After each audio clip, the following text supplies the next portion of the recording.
नेता झूठ बोलते हैं, झूठ सुनते हैं और झूठ ही खाते हैं।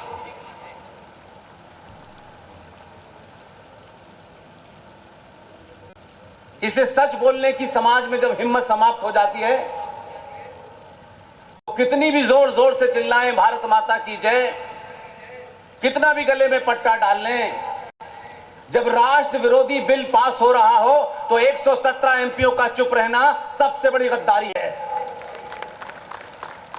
वो अपने भी हों तब भी ये भ्रम निकल जाना चाहिए कि वो अपने हैं तो उनका गुनाह माफ किया जाएगा, बल्कि उनका गुनाह ज्यादा जोर से चिल्लाया जाएगा। सन 1947 में 15 अगस्त को ये पढ़ते पढ़ते बाल सफेद हो गए। तब शायद जिन लोगों का ये काम था, जिनकी ये जिम्मेदारी थी, वो कुछ और कामों में बिजी थे। लेकिन संचार क्रांति के इस दौर में बड़े से बड़ा, जिसे आप कहें बहुत बड़ा नेता है, बड़ा समाज सेवक है, बहुत बड़े हैं, बड़े बड़े प्रवचन देते हैं, अगर आज भी सच बोलने की उनमें शक्ति नहीं है तो मान लीजिए कि वो कोई ना नेता है, ना समाज सेवक है, वो ठेकेदार दलाल हैं। इसलिए कि आज कोई बात किसी मन से झूठ कह करके कोई भाग नहीं सकता है। एक समय था, एक तरफा संवाद होता है, महाज्ञानी बताने वाले मंच पे खड़े होकर के 5 घंटे में 25 झूठ बोल के चले जाते हैं, कोई पूछता नहीं है उनसे। इसलिए कुछ सच आपसे छुपाए गए। मैं उन कारणों पे नहीं जाना चाहता, न मेरे पास यह समय है कि मैं किसी की गलती निकालूं।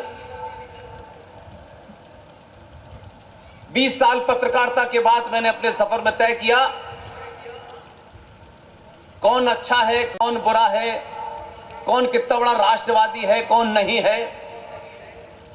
आज के युवा को सच बात तथ्यों पे बता दें, ओरिजिनल सोर्स के साथ बता दें, वो युवा तय कर लेगा कि क्या करना है।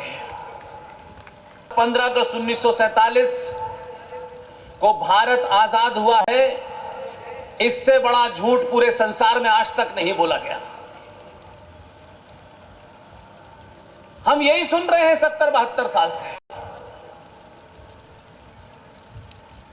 इसलिए राजनीतिक लोगों की मजबूरी होती है कि जो एक बात चल रही होती है उससे आगे नहीं जाते, उसको तोड़ने की कोशिश नहीं करते। और शायद वो इसलिए नहीं करते कि समाज जो है सच सुनना नहीं चाहता। जिनको ये करना चाहिए था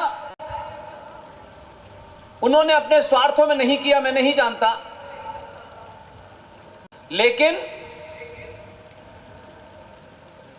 ये 15 अगस्त 1947 को भारत आजाद हुआ था, ये झूठी नहीं है, ये पूरी एक नस्ल को मिसगाइड कर दिया गया। न भारत की संसद में, न आर्काइव में, न ग्रेट ब्रिटेन की पार्लियामेंट में, न उनकी आर्काइव में कोई ऐसी सोर्स नहीं है जिसमें कोई यह तय करके बता दे कि 15 अगस्त 1947 को भारत आजाद हुआ था। जो हुआ था, जो लिखा हुआ है, उसको कोई नहीं बताता। और ये कोई हजारों साल पुरानी हिस्ट्री नहीं है कि कोई कहे कि साहब 2000 साल पुरानी बात है, किसने लिखी है हमें नहीं पता। इतिहास में 50 और 100 साल एक लम्हे और क्षण के बराबर होता है। तब भी कॉन्फिडेंस देखिए नेताओं का, खूब झूठ बोलते हैं।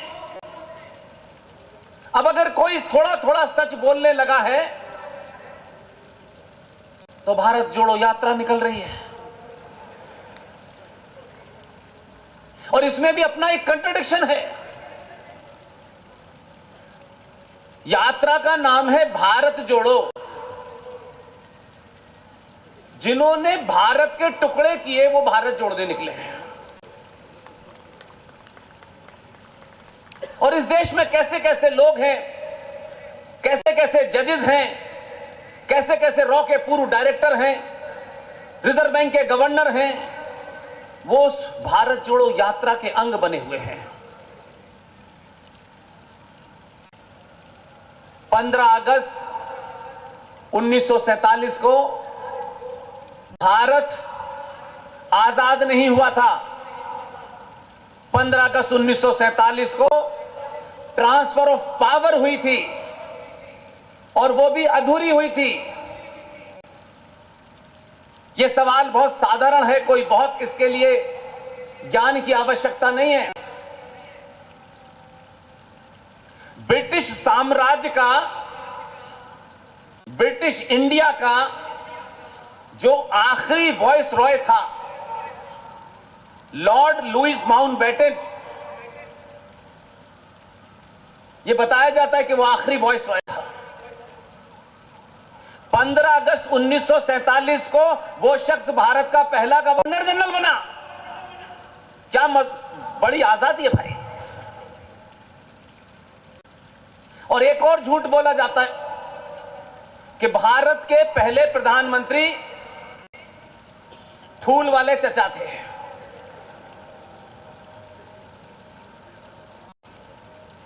अब किसी से यह पूछो कि पहले प्रधानमंत्री ने शपथ कब ली थी, तो शर्माने लगते हैं। कहां शपथ ली, किस डेट में शपथ ली, शपथ किसने दिलाई, किस झंडे के नीचे खड़े होते और किसके प्रति आपने अपनी निष्ठा, यह सवाल पूछ लो तो कहते हैं कि यह भड़का रहा है।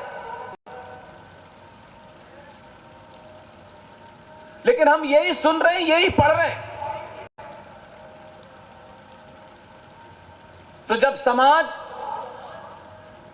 किसी की सुनी सुनाई बातें, किसी के द्वारा प्रचार की हुई बातों का समाज के अंदर प्रचार करता है, समझ लीजिए वो समाज मरने लगा है। लेकिन खुशी है कि इस सफर में यह कभी सोचा नहीं था कि हम जैसे साधारण से लोग जब कोई बात कहेंगे, पता नहीं लोग हमारी बात को सुनेंगे कि नहीं सुनेंगे। तो जीवन में नौकरी और तमाम सारे झंझटों से एक दिन छुटकारा पाया और जीवन में जाने से पहले एक एक्सपेरिमेंट करने की कोशिश की कि सच बात को जो ओरिजिनल सोर्स के साथ है, भारतीय सनातनी हिंदू के सामने रखेंगे। अगर ये नहीं सुनेगा तो नहीं बोलेंगे। लेकिन इस 10 साल के, 11 साल के सफर में लाखों लोग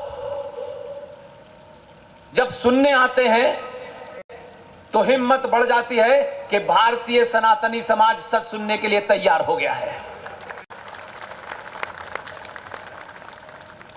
इसलिए आज के इस कार्यक्रम के आयोजक कल्याण कर्नाटका जागरण मंच और दक्षिण भारत में मुझ जैसे साधारण से व्यक्ति को इतने अच्छे, इतने बेहतरीन, इतने गणमान्य लोगों से आमना सामना कराने वाले मेरे बड़े भाई हैदराबाद के अंदर, वहां के एक बड़े डॉक्टर मोहन गुप्ता ने यह बीड़ा उठाया और आज वो मेरे साथ मंच पे मैंने इसलिए बैठाया कि लोग बार बार ये पूछते हैं कि कर्नाटक में आपको बुलाता कौन है।